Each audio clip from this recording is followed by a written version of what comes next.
Hi, this is Lucia with The Art of Love. Today I want to talk about how to deal with depression during no contact. This isn't something I've heard a lot of people talk about. Usually you hear about feeling anxiety during no contact, and yes, you definitely feel anxiety, but many people often feel depressed. So let me read this comment and then we will talk about this topic. So she says, my ex moved on 3 weeks after us not speaking. So it doesn't sound like there was a breakup. Maybe it sounds like they just stopped speaking. She says, it's now 6 weeks and he's telling people about her. Well, if they've just started dating, he's already telling people about her, then it's possible that he's just showing off and he's trying to get your attention. So I wouldn't even worry about that. However, she says, it hurts as I see him every day. So maybe they work together? We were together for 2.5 years. Will this hurt stop? Yes, it will. They've known each other for years by drinking in the same circle. She's younger, slimmer, and so pretty. So I'm going to discuss this in a second, but let me finish the comment. My confidence has hit an all-time low. I can't eat or sleep. My depression has come back with a vengeance. Sorry to hear that. So I've heard depression described as anger turned inwards. And so instead of being angry with him, you're angry with yourself. And being angry with yourself makes you feel powerless and it makes you depressed. And why do you feel depressed? It's because of the story that you're telling yourself. I rarely feel depressed just because I refuse to go there. When I start to feel depressed, I go, no, I'm not going there. And I try to keep my thoughts positive.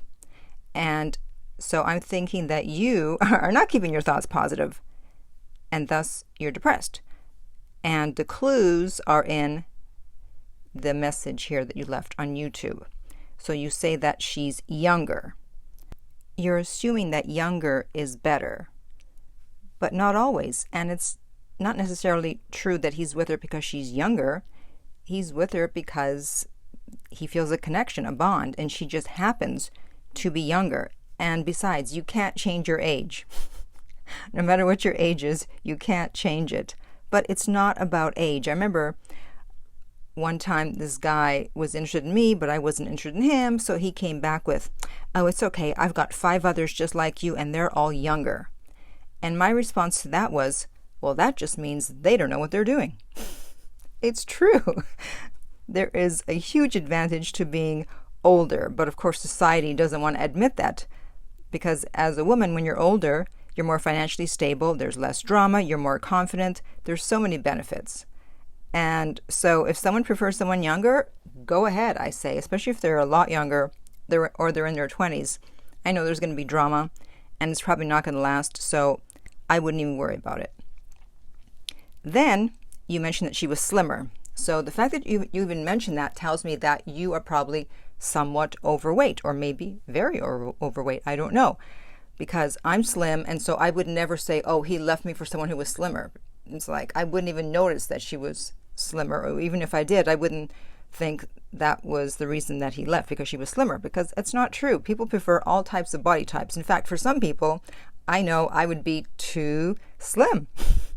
The thick look is in for some people today. So it's not about the fact that she's slimmer, but you have an issue with it. So maybe you're not feeling good about yourself and your body, so that's something you need to work on. If you don't feel confident because of your looks, then you know what? There's so much information available out there on how to lose weight, how to get in shape, that instead of sitting around being depressed, why don't you start working on yourself so you can be confident and you'll be better prepared for your next relationship, whether it's with him or with someone else. And then finally, you said she's so pretty. So again, that leads me to think that you don't think you're pretty. And beauty is in the eye of the beholder, believe it or not. I know it's cliche, but haven't you seen couples where one person was not very attractive and the other person was, and you're like, wow, how'd that happen? It's because they're not with that person just for their looks.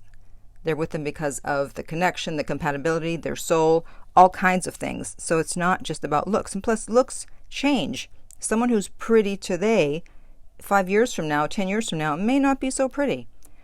And besides, when you're with someone who's attractive, you get used to that person's looks. So after a year or two, you don't wake up and go, oh my God, she's so pretty.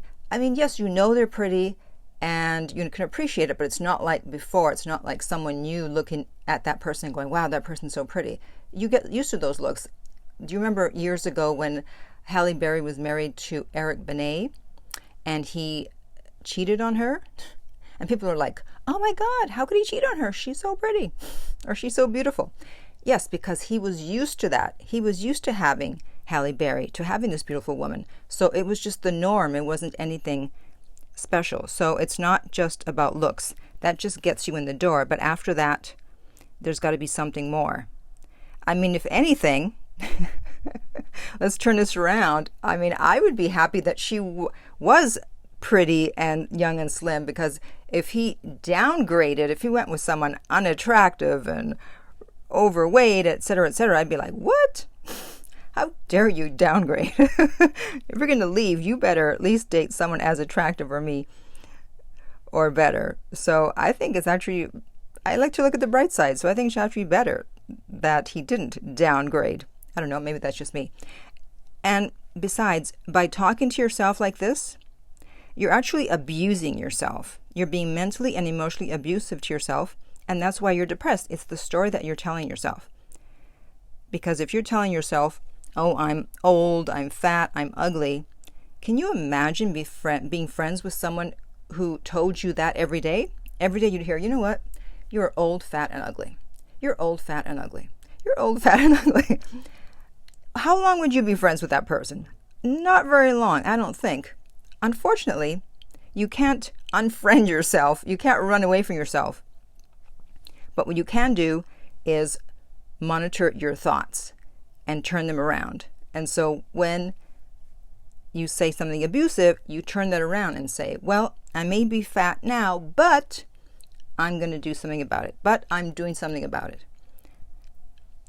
Etc., etc. You have to monitor every thought. At first it's going to seem weird, but eventually you're going to get used to it. And that's how you turn it around so you're not as depressed. And that, by the way, is actually how you love yourself. It's determined by how you talk to yourself.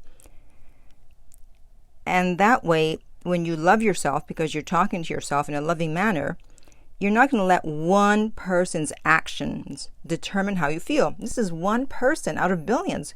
Who cares what he thinks? Who cares that he moved on? It's one person. Why are you giving your power away with all the people out there that you could be with? Like, what's so special about him? So don't make someone that important that you become depressed when they leave. It's not worth it. You're just wasting life, wasting time. Remember, your value doesn't decrease based on someone's inability to see your worth. So if you're having issues during no contact with anxiety, depression, something else, then you can contact me regarding private coaching at my website, theartoflove.net. If you're listening to this on iTunes, I would appreciate if you would rate and review the podcast. If you're listening on YouTube, remember to like and subscribe. And finally, remember that love inspires, empowers, uplifts, and enlightens.